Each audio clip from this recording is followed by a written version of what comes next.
The big business story of the year, what else? The rise of AI, artificial intelligence. But it's not just a business story, it is also making big waves in education. And it's changing not only how students learn, but how they work. Maybe how they cheat. Maybe how they cheat. Maybe how they cheat. Maybe how they cheat.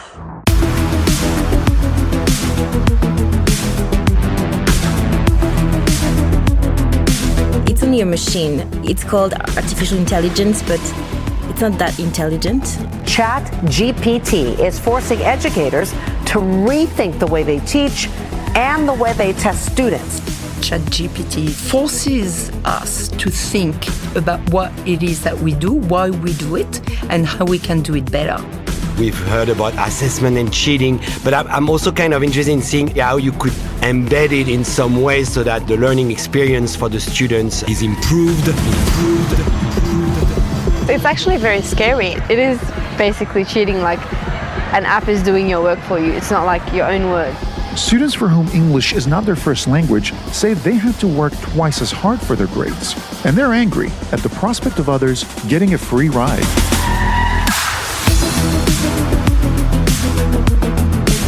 For me, there's a taint of hypocrisy as well.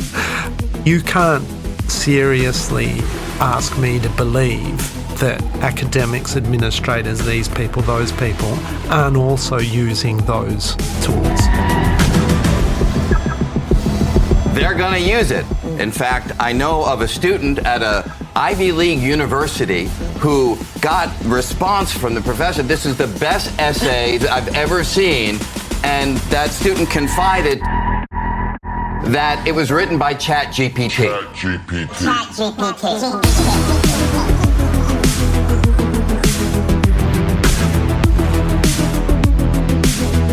AI. It's here, it's now. But did anyone actually ask for it? And how will it affect how we teach and how we learn? Hello, and welcome to The Secret Life of Language, a podcast from the School of Languages and Linguistics at the University of Melbourne. I'm Professor John Hajek, and in my day job, I'm a linguist and I'm also the head of the school. And I'm Dr. Yu Hao.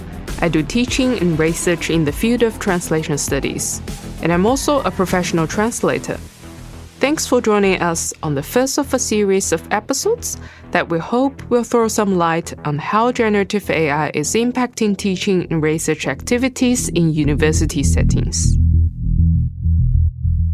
In this series, we'll be featuring conversations we've been having with experts in policy and ethics, in curriculum design and assessment, and in the very generative AI technologies that, whether we like it or not, are driving change into almost every aspect of tertiary education. Given our own backgrounds in languages and linguistics, we'll be devoting a bit of extra time to looking at how generative AI is making itself felt in our areas, like language teaching, translation, and the preservation of minority languages. There'll also be a third host you'll be hearing on the series. Eric Van Bemmel is one of our producers for the podcast, and he's also agreed to be our AI guinea pig. Eric, what does that entail? Well, it means that while I'll be taking part in the conversation, I'll be making use of generative AI technologies. So that I can sound like a totally different person. No matter whether it's a man or a woman. Or I might want to sound like I come from a completely different country. I mean, as you can tell there, generated voices don't sound robotic anymore. Plus, you can take the spoken intonation, the emotional tone from a real person and layer that onto a very convincing voice clone, all with the help of generative AI. We'll be experimenting more with that in later episodes.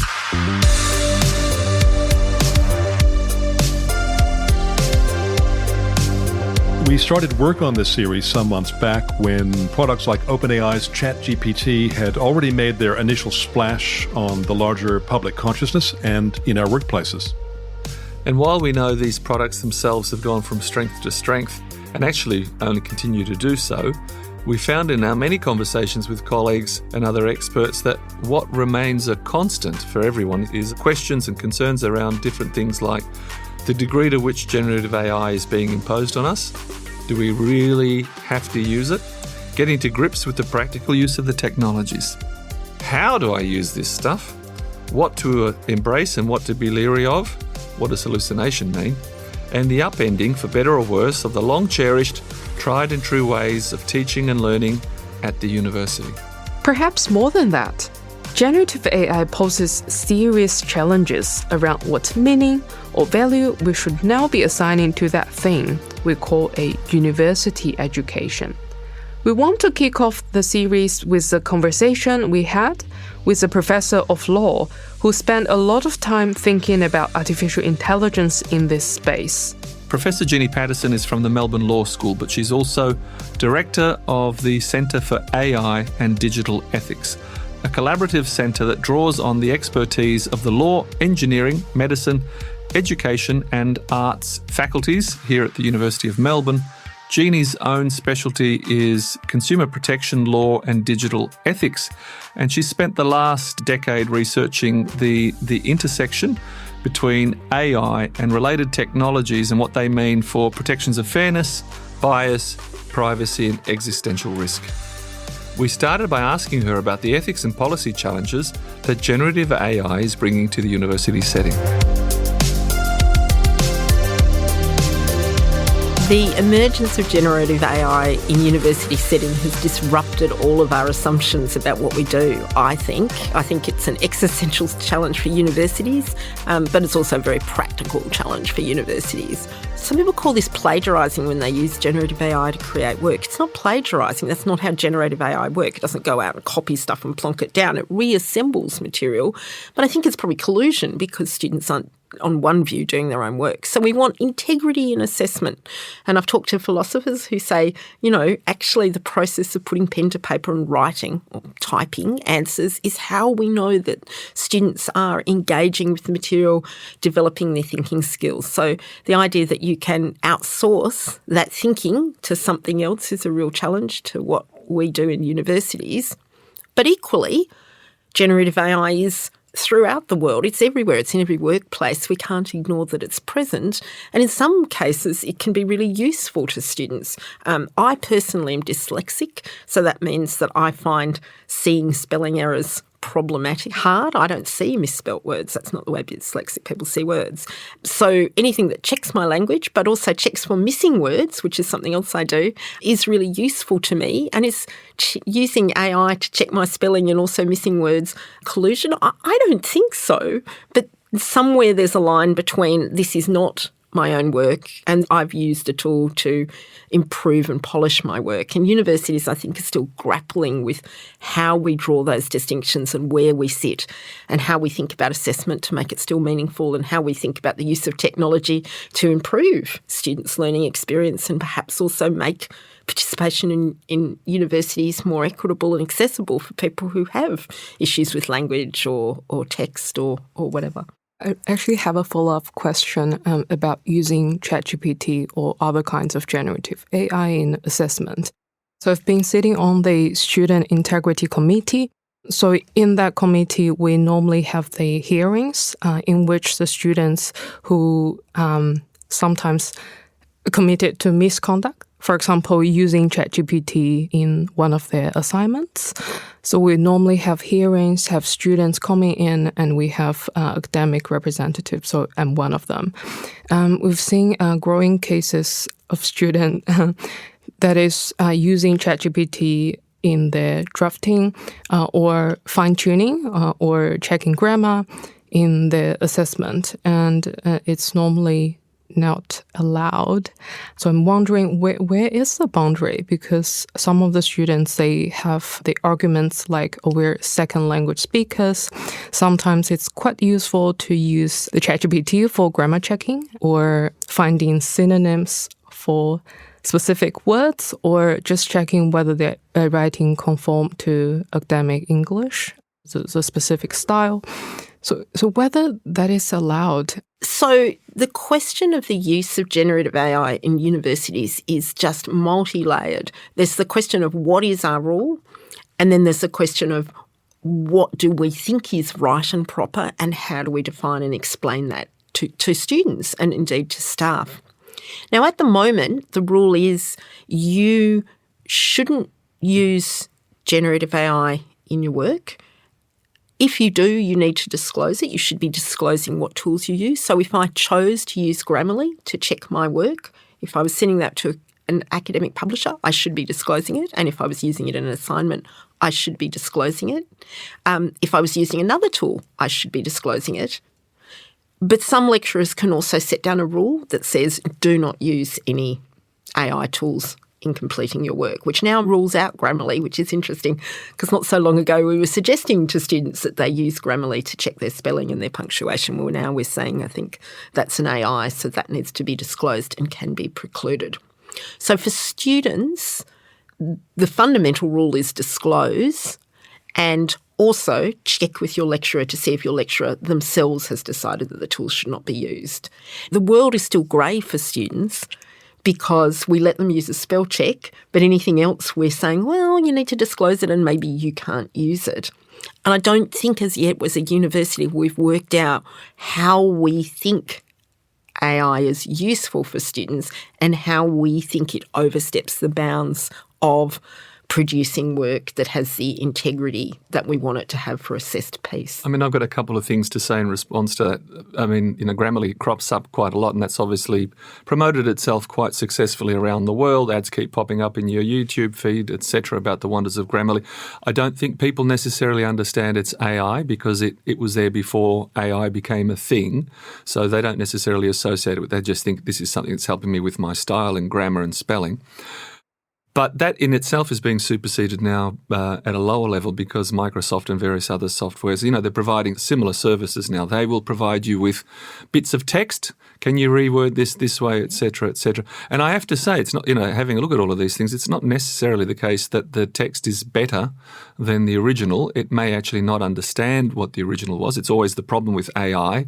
Statistically, this is what I think it might mean, and this is how I think it can be rewritten. But of course, that's not necessarily the case. So it does potentially add errors in. What it does really well is basic things like checking your simple grammar, not necessarily sentence structure, checking spelling, etc., and replacing, odd expressions. But now it's seeping right into Word and other things. There's no boundary anymore. I mean, what are we supposed to do? Disclose that I wrote this with Microsoft Word? I know. That's the point. The technology is changing faster almost than universities' policies can keep up with. And go back to the point about we don't know where the AI sits.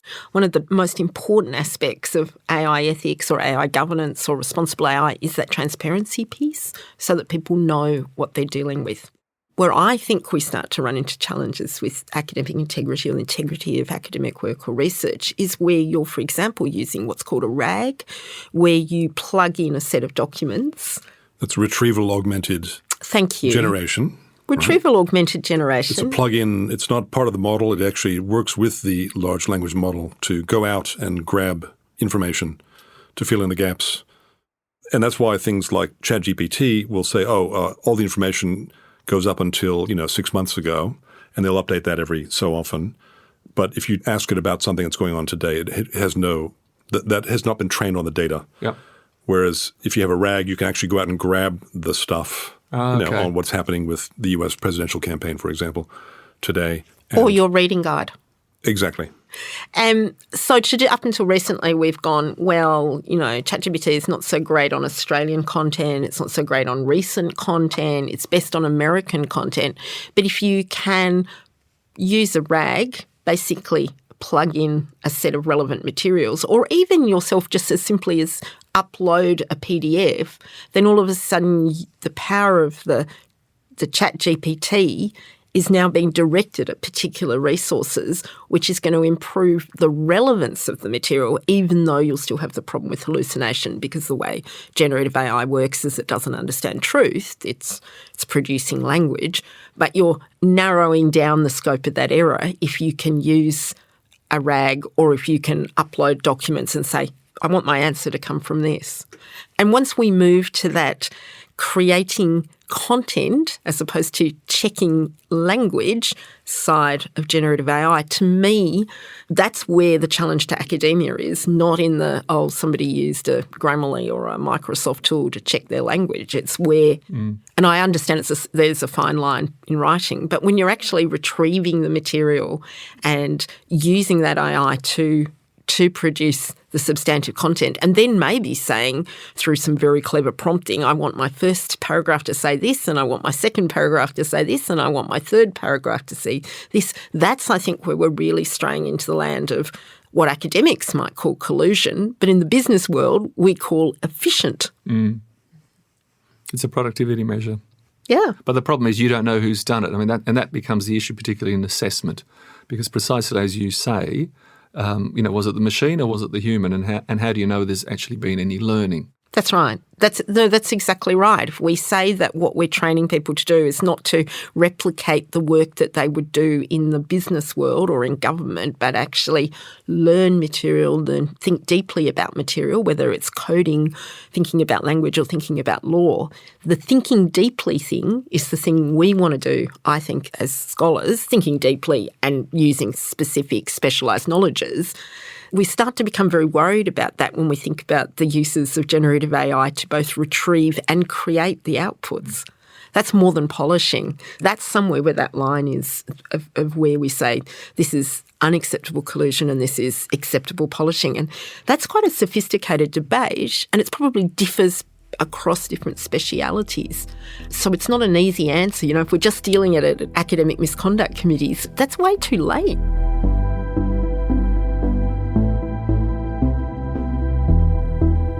My concern about dealing with AI at the misconduct level is this as well. I don't think students know always what they're using. That's your point. Yep. And my other point is sometimes students are accused of using AI, and we're seeing this a lot in the media, where students say, I didn't. And often the detection of AI use in a piece of written assessment comes from thinking that language is odd. The paragraphs are unconnected. There's a certain pattern in the language. Now, sometimes that's because a student has substantively used an AI tool, a ChatGPT, and sometimes that's because students are in a hurry and write badly. I mean, a lot of students do their assessment the night before. But if I can address those kinds of things, I'll give you a couple of examples. So I was teaching a course and I had an essay to correct, and the essay was perfectly grammatically correct in English, but something didn't sound right. It didn't seem to hit the mark, and I didn't know what it was. There was something about the meaning that wasn't quite right. And so I translated it back using software into Chinese, and I showed it to one of our tutors who was a native speaker of Chinese. All of a sudden, the meaning made complete sense. It was completely grammatical in both languages, using special characters, refined intellectual characters in the Chinese, but the meaning was spot on in the Chinese, and now it all made sense. And she could compare the two texts, she was a native speaker of Chinese, and say, actually, this is really, really good text in terms of what it's trying to express. Now, what do we do in that particular case? The student has handed to us a text in English, but what do you do in those cases when you don't have the skills to work backwards? I'm a lawyer, so I'm going to say you give the student the benefit of the doubt. And now they may say, I wrote the piece in Chinese and I acknowledge that, it is a translated document. Does that make a difference? If they used a translation tool, that should be disclosed. Do we think a translation tool is collusion, plagiarism, or not their own work? Well, they're told in the Faculty of Arts that they should not be using translation software when they're submitting work. That's got to be their own words. But their argument is, but I did write it. I just wrote it in another language and it's now being translated. I don't know whether you've had any examples of that at the committee? I actually do. So lots of international students, sometimes they just admit it in one of those hearings saying, oh, I did use machine translation, but that was my ideas. So was that a case of misconduct or? And this is why this is quite specific. So the first thing is the student needs to disclose the tools they use, and they need to check the rules that are imposed by the individual faculty or lecturers. So if the faculty says don't use a translation tool, then the students shouldn't actually be using translation tools. But that's not the same as saying to someone, you used AI to write this. And my comment would be that we sometimes say students must have used AI to write this assignment because the assignment is odd. Now, that's an argument for marking the assignment down, but I'm not sure that's a case for bringing misconduct. I'm concerned about the individual student who is in a poor position to defend that claim of misconduct. Now, that's a terrible position to be for a university to be in because, of course, students should produce their own work. And any student that uses whether it's someone else to write their assignment or an expert parent or a generative AI tool is cheating. They're gaining an advantage over another student who's producing their own work. So, of course, that's morally wrong as well as against the rules of the university. But the problem for us, I think, as a university now is it's very difficult for us to distinguish between a student who's written badly and then used a Grammarly tool to polish their writing so that it's accurate English but conceptually poor, a student who's written the work and used a translation tool, and a student that's created their work substantively using an AI tool. Now, all of those, I think, are ethically different, and I think in terms of academic misconduct, they're different, but it's very difficult for us at the university to distinguish between those things. At the moment, we're asking students to disclose and also to follow particular rules that faculties will lay down. And that's a difficult situation too, because the more complex we make the rules, the harder they are to follow. But also we've kind of got no way of following through with those rules. That's the dilemma for us. I don't have the answer. I just am recognising I think it's a lot harder than perhaps some of us are realising. Oh, no, I agree totally. And there are other issues that have arisen, and one of them is, just to go back a few years, the universities tightened up their policies around plagiarism and, academic integrity, etc., and actually become much tighter in the last few years. Now, that was just before AI hits. All of a sudden, they're stuck with literally exponential growth in the number of students who are being reported because we're told if you have any suspicions, you must report this. Now, previously, before the explosion of AI, what we found ourselves in, I don't know you if you've had this experience, we report this and then months and months and months and months and months go past, we do not hear a word, and then we discover, even though we're fairly confident that this has been unethical behaviour, we discover that the student is given the benefit of the doubt, and we are told without any discussion that you must allow the student to resubmit the piece of work by December the 20th. So there goes your Christmas holidays, etc. Now that was before AI, so it was already a problem. And AI comes in. Now all of a sudden we have a massive explosion in each faculty, like literally from 50 to 900 cases. The backlog is so great that they're actually now sending them back to the original complainants, the coordinators, and saying, you deal with this, and an educated response is probably the best response in the first instance. So it's all come back to the coordinators in most cases who are dealing with hundreds of these things, with the doubts that you say, look, you can't be sure, it may just be odd language, and that's absolutely true. We've all of a sudden had to go from absolutely not acceptable to how much, if you put it through an AI tester, how much is acceptable or not. It's become a really grey area because the thing is, you as an academic, how much time are you willing to devote on this? To get on top of this. People don't have time. No, people don't have time, and they don't necessarily have the skills to be confident in how to assess it. And I'm just going to say it. The AI testers are opaque. We don't know how accurate they are. They're commercial products provided to us. They may work, they may not work. I don't know whether they work or not. So my consumer protection hat says, I'm suspicious about a tool being sold by a commercial business that says, we think this is accurate, but you should reach your own judgment. I'm not capable of reaching my own judgment. I don't have the expertise to determine whether a piece is just awkward or passes over that collusion line. I think we're in a really difficult position. And the problem is the one way we resolve this is going back to exams. In person, before someone, moderated exams. And that's everything that we've tried to move away from in a modern university, isn't it?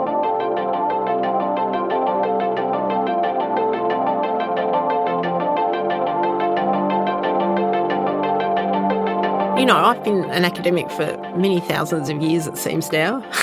And I come from the law faculty, and so we have, professional accreditation requirements. And when I started, all exams were 3 hours invigilated exams in a hall. Yep. And we know that that doesn't test students' knowledge. What it tests is your ability to write a good exam. Now, Is that a useful skill? I don't know. And nobody goes out into the world and now you're going to set a 3-hour exam. I mean, people go, oh, but if you have a client, you have to be able to respond to them quickly, or if you're in court, you have to be good on your feet. But exams not testing either of those skills. And actually the thing about working in the wide world is generally we're allowed to call on our colleagues to help us. I don't know the answer to this. I'll wander around to the person next door and go, do you know, have you done one of these before? Let's get together. Very few workplaces do we work individually. We usually work in groups. So, you know, the individualised, invigilated exam is not a reflection of the world we'll move into, and nor is it a good reflection of the learning that we hope has taken place with our students as they move through the university. But if we are worried about collusion, to my mind, that is the only form of assessment that overcomes the AI collusion problem, because you're not letting AI into the room. Now, there are reasons why we might not go down that path, but universities are having to have this conversation. Now, some faculties are doing really interesting things to avoid the issue or to manage the issue of AI in the classroom. So I know computer science is quite creative in the way they assess their students. They kind of go, well, students are going to use AI to code, so what we're going to do is replicate what they would do in a workforce with coding. And I'm probably putting words into their mouth, so this is my layperson's understanding. So we may give them code written by an AI and ask them to critique it, because what we know is that AI hallucinates, make mistakes. So human skill and knowledge is still really important in an AI world. We need students to be able to reflect critically on the outputs of the AI, even if they think they're going to use AI in what they do. So that's one response. You get the students to critique it. My daughter, I hope she doesn't mind me mentioning her, did data science at Monash, and she was asked to provide an oral explanation. They did random oral examinations of how they'd gone about a particular task. So she had to re-explain her thought process. And she, anyway, thought that was a very fair piece of assessment, because people code in different ways, but they should be able to explain how they reached a view on the architecture of what they'd created. So there's creative and imaginative ways to manage assessment. My point is simply the idea that we're going to be able to detect collusion and cheating, I think, is just fanciful. I think it's going to be a cat and mouse game. And so the conversations about what we think is at the core of what we do and how we can assess that in a way that's meaningful is the conversation we have to have. And universities aren't good at moving rapidly and changing quickly, but that's kind of where we are now. That's your point about we wrote a policy. Because, yes, 2 years ago, just before ChatGPT came onto the scheme, we're all worried about contract cheating. And I actually spoke at a conference of the, academic integrity regulators on contract cheating and how we'd get over contract cheating, and we'd criminalise the people who offered contract cheating services. Contract cheating has almost been blown out of the water by the fact that now students, if they want to, can use an AI alternative.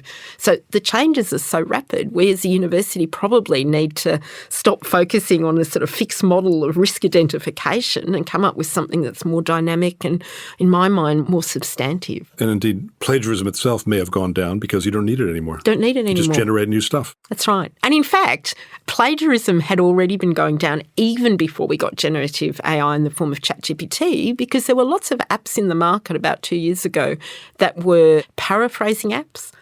I mean, plagiarism tools pick up plagiarism by looking for the same use of words or similar word patterns. So if you use a paraphrase app, you've avoided the application of the plagiarism tool. And the same with generative AI. To the extent that the AI detection tools are accurate, students can avoid the application of those tools by simply rewriting the output. So it's a cat and mouse game. We're all worried about scams, and we're hearing endlessly about online scams and how difficult those are to combat because the scam keeps changing. Well, it's the same actually with AI collusion. It's rapidly changing. So we can't keep stopping it as a university. We probably need to sit back a little bit and think about what we do and how we do it.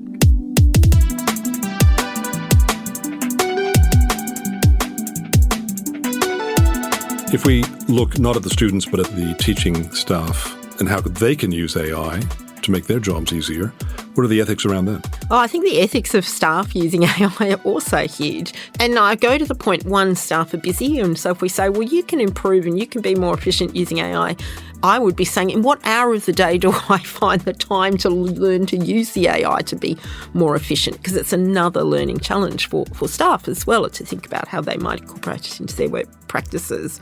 But equally, that transparency point is very important. I had some friends whose child went to a particular school and they found out that the teachers were using AI to give feedback on essays that students had written. Now, students were in senior years, so it's not a year 7 essay. It was a year 11 essay, so it should be quite a polished piece. Now, I personally would be quite outraged if I found that a teacher was using an AI to give feedback on a piece of work that a student had submitted, because it seems the whole point about the teacher-student relationship in a school at that point in time when the student is perhaps studying literature, for example, which is usually, a really intimate and fine-grained analysis of text between students, each other and staff, I'd be horrified to find AI was being used, particularly if I hadn't been told as a student or as a parent. And I think that transparency is important, and also that thought about, well, if we're going to use AI, where's appropriate to use it and where isn't? And giving feedback on students' work, at least substantive work, substantive written work, I think is a task that we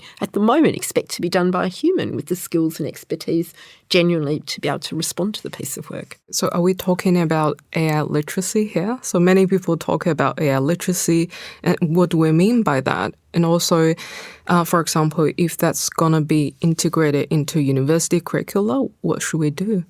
I think we are talking about AI literacy. We've recently heard about the AI Act, which has been introduced in Europe, which is probably the most comprehensive effort to regulate AI rather than relying on codes of conduct or ethics or existing law. And one of the provisions in the AI Act says that people who are deploying AI are responsible for training their staff about the use of the AI. And I love that provision. I think it's really important. I think that, we can put up lots of rules about how AI can be used, where it can be used, but we need to train staff, and that's AI literacy, because it's only by understanding how the technology works that people are able to have those sort of reflective conversations about where it can be used, how it can be used, what it can be used on. And I like technology, so I'm not saying people shouldn't use it. I'm saying people should be enabled to be able to use the technology and then reflect on where the technology is useful for them and where it isn't. So one of the issues you mentioned briefly, and that is about privacy and breach of privacy. I mean, what happens in all of this, and how relevant is it to students in universities? What rights do we have? Well, that's a big question, isn't it? What rights do students have to privacy in relation to the data that's collected about them by the university? I constantly hear that young people today, so that's anybody younger than whoever's speaking, don't care about privacy because they use social media widely. I'm not sure that young people use social media widely, actually. I haven't seen data on that. I think as an academic, I'd simply be saying we shouldn't make assumptions about what people use, how they use it, and what their views about privacy are without asking them. We can't assume from people's use of particular social media tools that they don't care about privacy. They may have different understandings of privacy, and they may also have their own ways of protecting their privacy online. But I think privacy is really important, and I think it's really important for ways that we kind of go, privacy is important, but then go, oh, but, whatever, we've kind of given that away, or we actually want to live in a safe society, or we like being interconnected. Privacy is important in its own right, because privacy is saying I have the integrity as an individual to manage my own life without information about how I do that being shared and replicated. But privacy is also important for instrumental reasons, because privacy is important to other important rights, like the right to freedom of expression, the right to freedom of association. Those things also require a baseline of privacy. If we think that we're being surveilled when we're in public spaces, there's a chilling effect on who we associate with and what we do in those public spaces. And if we think our expressions, our statements about ourselves and what we believe in are going to be monitored and collected and analysed, then there's a chilling effect on what we feel able to speak up about and say. So I think privacy is really important. At the moment, Australia is looking at reforming its Privacy Act to bring it into line with the digital age. People probably aren't that interested in the technical niceties of the Privacy Act, but I'd just say the Privacy Act reforms are really, really important, and they're a way of keeping AI in check, because AI relies on data. So if we give people more control over data, and if we say there are more responsibilities on the companies that are collecting and processing data, then that actually does something to the AI that is trained on the data down the track. So at the moment, if you type a prompt or you put data into something like ChatGPT, who owns it? Well, nobody owns it because you don't actually own, you don't own statements. But if you put information into ChatGPT, it doesn't automatically flow into the outputs. ChatGPT is creative. It creates output, but it's not adaptive in the sense that it's constantly feeding on the data. Every so often they update the underlying model. They may or may not use prompts as a way of improving the output. Certainly in your interactions with generative AI, the more you prompt it, the better responses you get. But that's because that's the way the tool works. It's a statistical use of language. So your prompts are sort of guiding that statistical output in a particular direction. That doesn't mean that becomes training data for the underlying GPT model. When they do those regular updates, if you're using the free version of ChatGPT, those prompts, the information you put in, may well become part of the next lot of training data that goes into it. If you get the paid version, you have an option of saying, I don't want my information, the information I put into this tool, used as training data. So if you pay for privacy, is typically the model. It's the same as social media, right? It's free. You are the product. But we are the product. So if you pay, you get more privacy.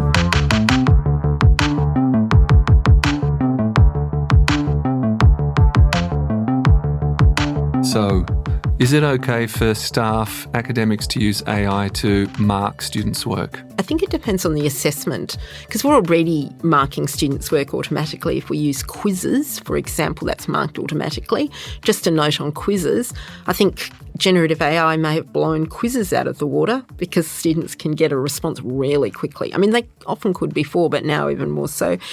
So we already were automating the marking of some work. One of the possible uses of AI in the university that's being proposed is to give students feedback on formative assessment or even perhaps drafts. I personally am uncomfortable with the use of AI for giving feedback, except maybe you could use it on a draft piece of work to give students feedback on their style of writing or their English.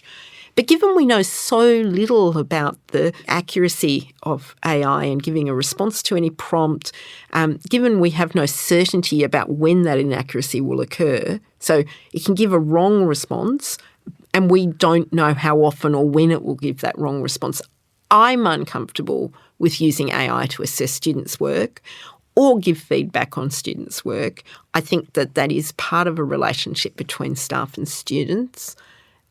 But I understand that students want more feedback, are constantly asking for feedback. So perhaps there's a way to do that at an early stage. But it comes back to this point about being really aware of what the tool can do and what it can't do. AI literacy, so we know where it's appropriate to use it. We're absolutely transparent with students and how we're using it. We're using it at a stage where the stakes aren't too high for students or us, the staff.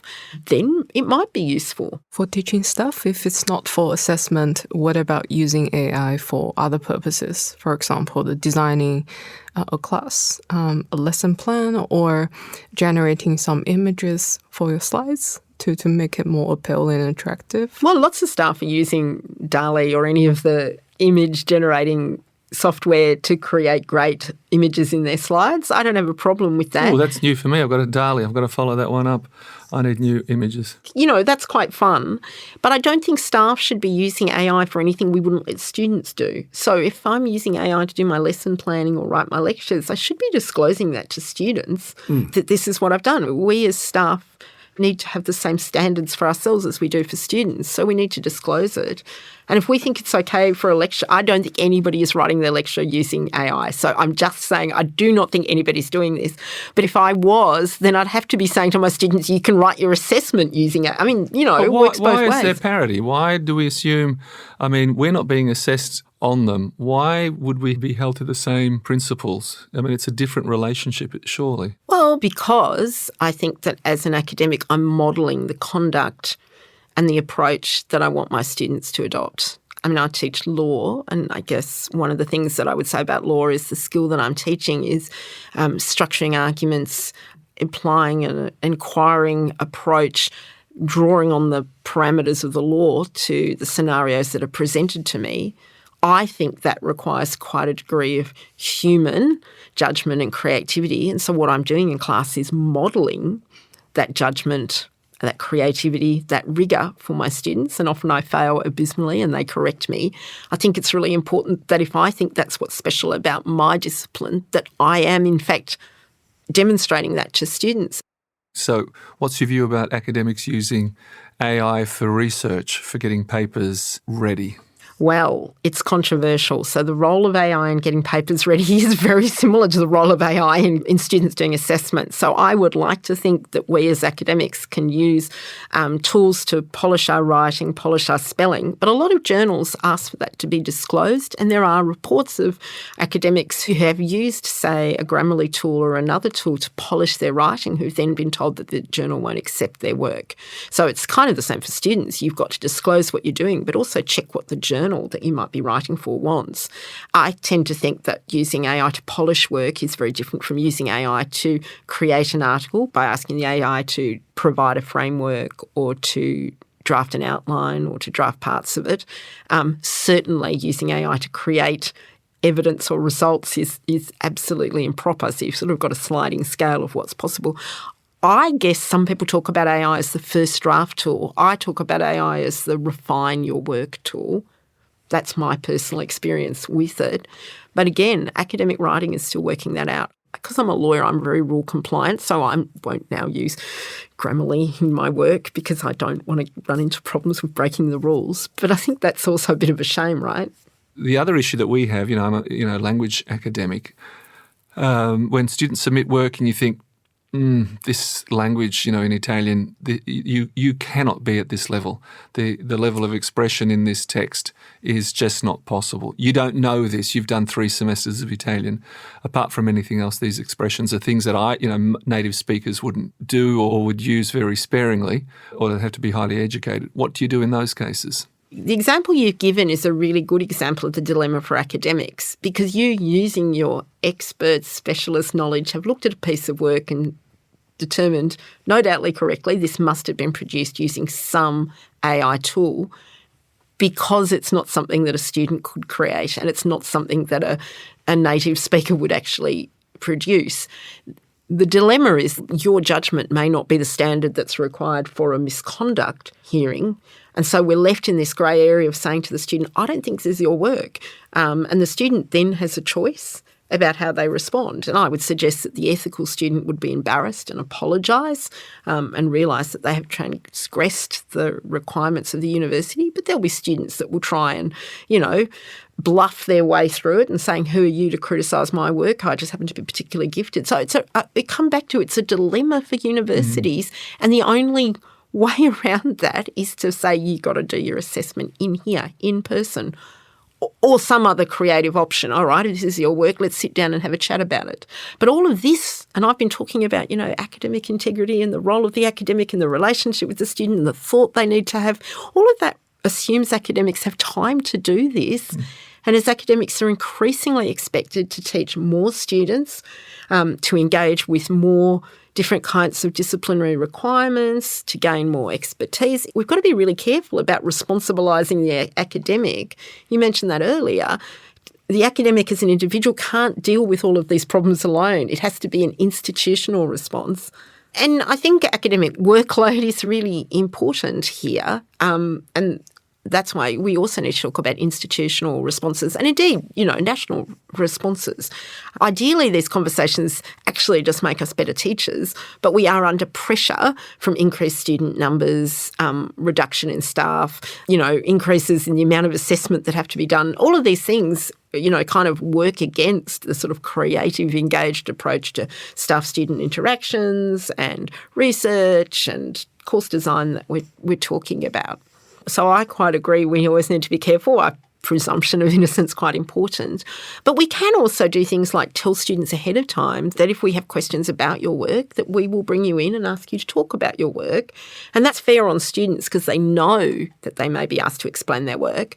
But it's also kind of a flag which says, we are looking at the work critically. I think engaging students in this conversation about what our expectations are is really important, and engaging students in what we do when we think the work's not their own is really important. Well, now this comes back to another point you made and kind of sticks in the gall of academics, and I pointed to it beforehand, is that the student is given the benefit of the doubt. in most cases that we find, which actually doesn't resolve the problem at all. I mean, how do we get around that? What are the implications of that? I mean, at the moment, I think the standards are really unclear, to be honest. If we can't prove they've transgressed the standards we've set for them, then actually we do need to give them the benefit of the doubt. They're students. There's a power differential. We can't accuse students and, of things that we can't prove they've done when that has a tremendous impact on their lives and their futures. And I'm always aware of the sort of inequalities of resources and ability to defend claims between students that may come from very articulate, feisty households and students who perhaps don't.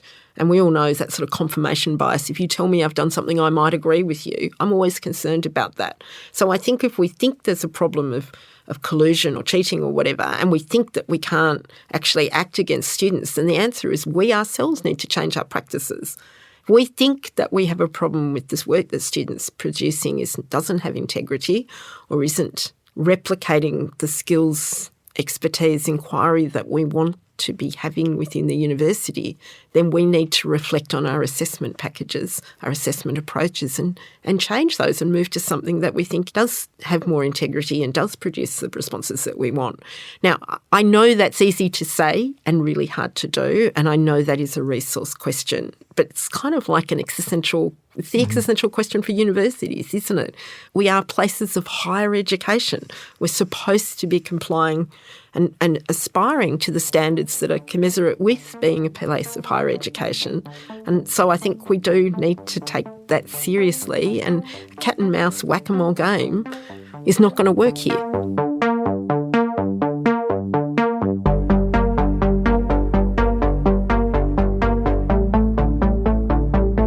I think that local content and bias are actually not always the same question. So all AI will be biased because it's statistical, it's reflecting the world that it's come from, not the world we aspire to have. Most AI will be American-centric because that's where the models we're using are trained. Now, we can refine those models in Australia to make them more locally resonant. Whether we should be creating our own Australian models, large language models, I actually doubt. They're really expensive to create. Why would we spend time and resources creating our own models for something we don't really know is that useful at the moment? Because actually we don't really know that that's useful. It's good at pictures, it's good at poems, can polish a piece of work, it can provide a draft. That's actually pretty low-level stuff, notwithstanding concerns about it. It's very difficult to fix bias mathematically because the whole point of a statistical machine learning tool is to find the patterns in the data, which is effectively find the biases in the data. You can take out the material you think is causing unacceptable levels of bias or discriminatory outputs, but the more you take out of the model, the less accurate it becomes. So if you try and correct and say the outputs of the tool must be representative society, you sometimes get these really morally, ethically, socially awkward responses. We go, whoa, that's not the representation we want. And so I actually think these are human questions. And I think these are exactly why we need AI literacy, because we need to deconstruct AI to say, well, what does this output tell us about the society we live in, and what does it tell us about the society we want to have?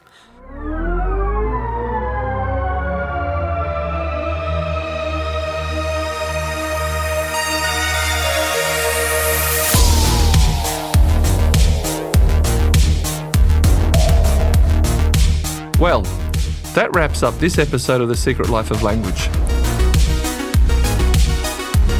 Special thanks to our guest, Professor Jeannie Paterson, Director of the Centre for AI and Digital Ethics at the University of Melbourne.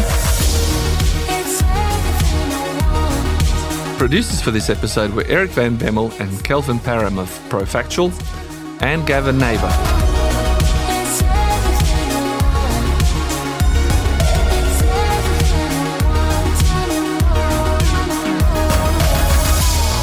The Secret Life of Language is recorded and mixed at the Horde Recording Studios by Gavin Neighbour and is a podcast from the University of Melbourne School of Languages and Linguistics.